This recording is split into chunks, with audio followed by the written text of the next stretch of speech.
Hey y'all, welcome to the Figuring It Out With You podcast with your favorite mother-daughter duo, where we're in an ever-growing conversation with each other and you all, just trying to figure out how to make the most of the life we've all been given. I'm Kim. And I'm Kay. And let's get this conversation started for today.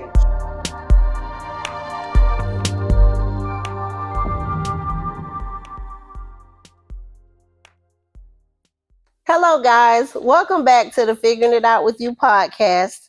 I'm joined here today by my sister, Talia Simon. We're here to speak and celebrate Women's History Month.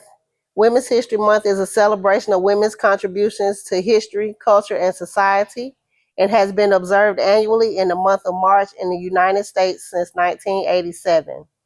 Women's History Month 2024 is from Friday, March 1st through Sunday, March 31st, 2024.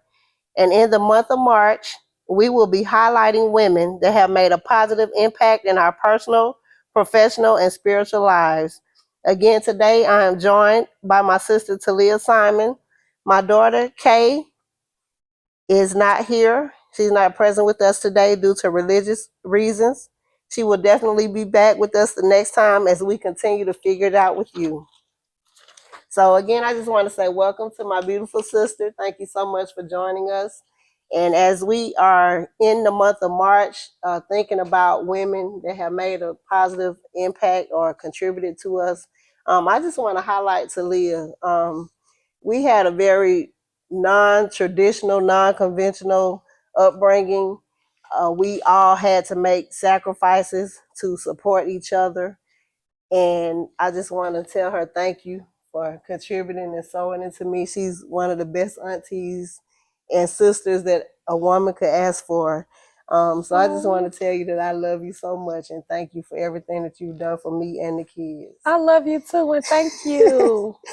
And I have some questions prepared for Talia, and I'll be speaking and answering those questions as well. The first question I have for you today is, can you share with us one woman that has had a positive influence or impact in your life? Well, there are several, but I'll go with my Head Start teacher. She was the first person that I can remember outside of anyone in my family that began to empower me. I remember she would make me the teacher's helper. And that made me feel so good. Also, in Head Start, it created some normalcy for me, some healthy normalcy and consistency. And I think it helped to shape my love for early education. Okay. That's beautiful.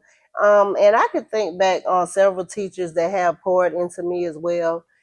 It's just sad when I think about the state of education today, because when we were coming up, we had teachers that were really passionate about their students and their education, and not even just their education, but their personal lives. And now it feels like education is just about the paycheck.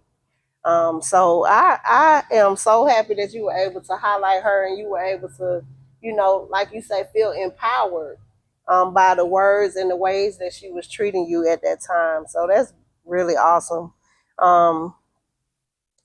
Like I said, I have a lot of teachers. I remember Miss Lane. Oh my goodness. She used to tell me, I know your mama. I'm gonna call your mama. And Miss Lane, if you happen to see this podcast, I love you and I really appreciate everything that you did for me. You kept me on the straight and narrow at Shamrock High School. Can you tell us a little bit about your life as a young girl and tell our audience where you're from? Well, I am from the small city of Scottsdale, right outside of Atlanta on the east side. My life as a little girl could be considered as tumultuous. I didn't know that it was when I was growing up. My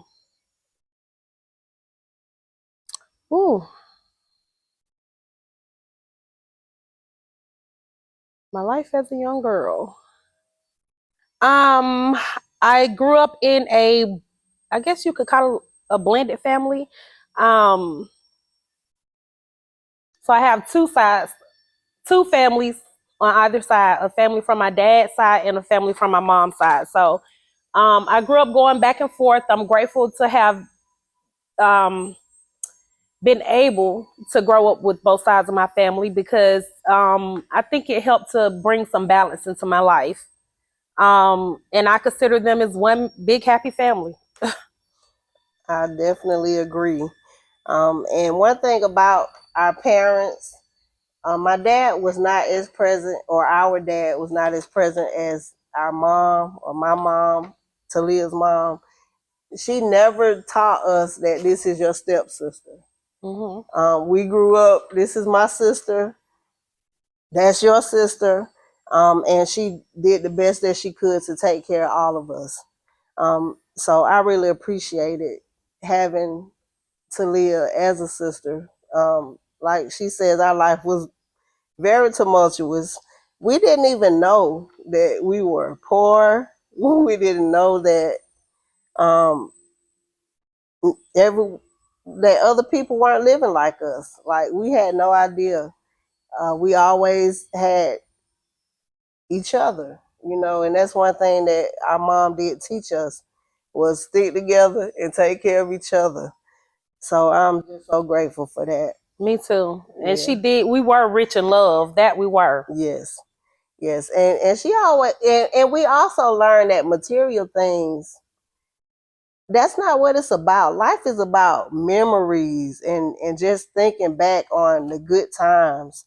So whether you have $1 or whether you have $1 million, as long as you have good memories, and when we think back on our lives growing up, we can always find a moment that everybody was just full of joy and laughter. Mm-hmm. And those are the moments that really matter in life. I agree. I 100% agree. I 100% agree. What is your education background and your current profession? Well, I went to several elementary schools as a young child. We moved around quite a bit until I settled at Midway Elementary. And then I went to Avondale High School.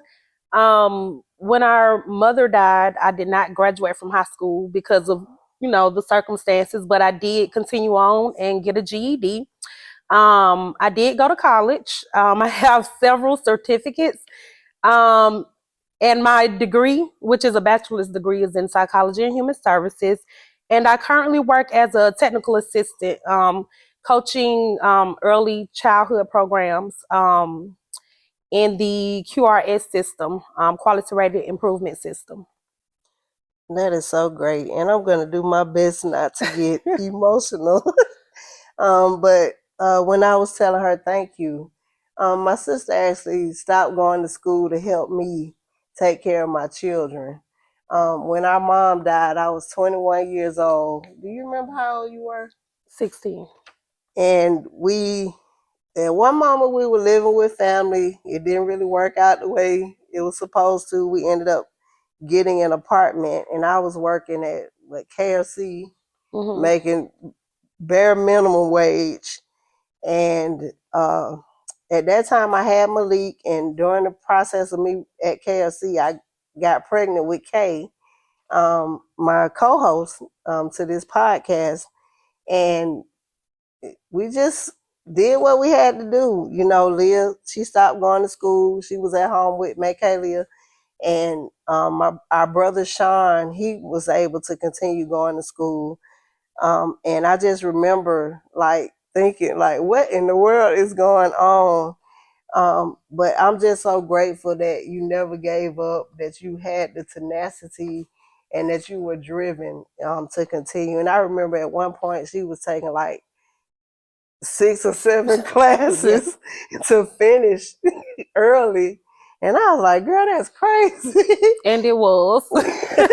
But she, had the grit to continue forward. And when I think about our lives in the grand scheme of things, we were really supposed to be statistics. But I'm so grateful. My sister graduated. My brother graduated. Both of them are gainfully employed. My children, all of them so far have high school diplomas. They all are living comfortably and living good. Like, I remember just feeling so much stress and so much pressure. Like, what in the world? How am I going to make this happen? All I knew to do was to pray and just ask God for guidance. And God is so amazing because He brought us from a long, long way. A long way. From a 2-bedroom shack in Scottsdale, Georgia, I tell you. As a woman and mother, what are some challenges that you face in this day and age? It's an overwhelming amount of challenges that I face. I would say one big one is raising a son alone. My son is 8 years old. And helping him to grow into the man that I know that he can be. That's a challenge for me. Yeah, that is a challenge. And you hear these cliches that a woman can't raise a man. And I remember having a very heated argument with a guy at one point in time. He was telling me basically that women are putting the men out of the houses. I'm like, no, they leave, and we're left to handle the children. So should we just throw our children away because the men left? Like, we're doing the best that we can. Exactly. So that is a very big challenge. The advice that I can give to you is just to love your son. Just pour into him as much as you can. Teach him how to be a gentleman. Because these people don't even recognize or realize their roles in this new society that we're in. But just do as much as you can to teach him how you want to be treated. So in turn, he'll be able to model those behaviors and be the man that he is able to be. Thank you. What methods do you use to overcome personal and professional challenges? I self-reflect a lot. I think a lot. Sometimes I overthink.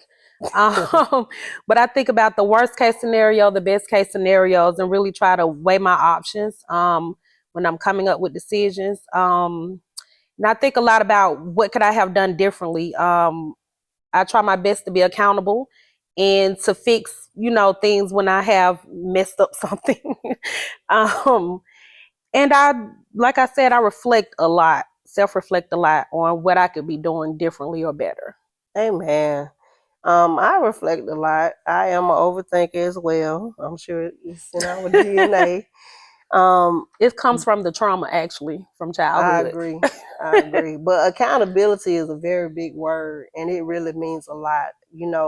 A lot of times it's easy to deflect and play the blame game, but to actually own your faults and your flaws, that creates the opportunity for growth and change. Exactly. A lot of times people don't want to own their stuff. They don't. It's easy to say, well, it's my mama's fault that I'm in this place, or my daddy did this to me.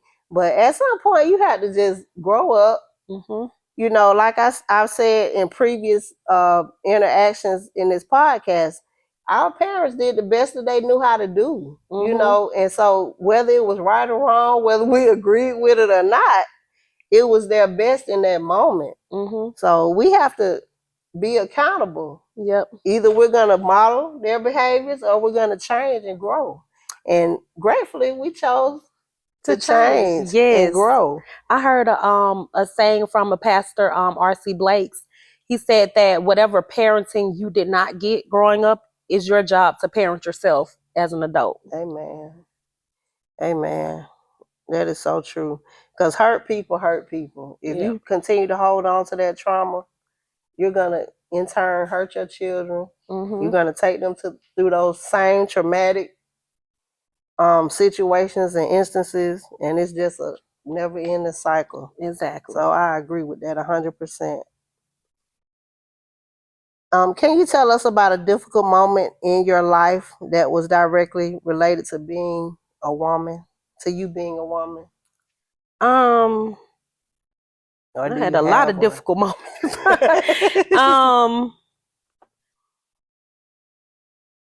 A difficult moment in my life. navigating romantic relationships are difficult for me. Mm-hmm. I think it comes a lot from what was modeled to me as a child, and I'm trying to change it. Right. But it's pretty difficult. Difficult for me to navigate. Yeah. And I agree. And I know people always say, like, you want a man just like your dad. And I don't know, I can't speak for you, but I can speak for me. I do not want a man like my dad. Well, I want some of the characteristics, but not all of them. Maybe a couple. Yeah, I mean, he's not a bad guy. I love him. But like I say, in those moments and times, he did the best that he could do, Mm-hmm. you know. But yeah, when you have experienced any type of trauma, it does give you like this big wall, Mm-hmm. and it's hard to allow people in because you always are reverting back to how I felt in that moment, whether it be 10 years, 5 years, 2 years, 1 month, 1 day ago. Yep. So I can agree with you with that. It is difficult. And I think even just this time and this day and Yes. age is anything is difficult. It's difficult to catch the bus to the corner store. You're right. Like everything is just extra hard these days, compared to how we used to live. So like we didn't have to think about things. We just lived. Exactly. So, well, hopefully, I'm hopeful that we will get it together and we'll find those wonderful kings that God has ordained for us to have. The next question is, what advice do you have to offer to those young women that may see or hear this podcast about life and managing and overcoming adversity? I would say get around people that are genuinely good. When you're around people that are good, it's usually contagious and infectious and makes you want to become a good person. And usually good people have something to offer. They usually pour into others. So I would say surround yourself with good people. And when you don't know where to go, research it. Google is your friend. Find somebody that can help you. There's churches, there's life coaches, therapists, all kinds of people out there. I even listen to like positive, uplifting podcasts. I listen to them on a daily basis, and that helps me out a lot. Yeah, and speaking to that, on YouTube, there's a plethora of information, and I even find myself listening to those like healing frequency videos. It's a certain vibration that causes your cells to respond and heal. And it's so therapeutic just to hear that type of music. And normally you'll hear those type of sounds at like a spa or when you go to get a massage. But even that is just so soothing and helpful. So there's no method or particular way. Everyone just has to find whatever resonates in their spirit, whether it is listening to uplifting podcasts or videos, even inspirational music, prayer, meditation. You just have to find that outlet for yourself. But one thing I can encourage you is to don't stay in that state of stress, because life is gonna happen. It's up and down. It's a constant up and down. But you control the way that you respond to the up and down. And I think that is the key to managing and overcoming adversity. When I think about my life, our lives, it's just so, like you said, it can be very overwhelming just to think about it. But we're a success. We are not the statistic that society stated that we would be. We have overcome those adversities. We are contributing and making a pathway for the youth. So I'm just so grateful. Me too. Just so grateful. So again, we've been figuring it out with you. If you have any comments, please comment below. Please like and subscribe if you have not done so already. And when you like the videos, make sure you click the thumbs up button for us. Please share this video with someone. Again, there are many, many ways that you can keep yourself uplifted. Again, we're here celebrating National Women's History Month. And I'm here again with my sister Talia Simon. Thank you so much for joining us. And we'll see you next time as we continue to figure it out with you. See you next time.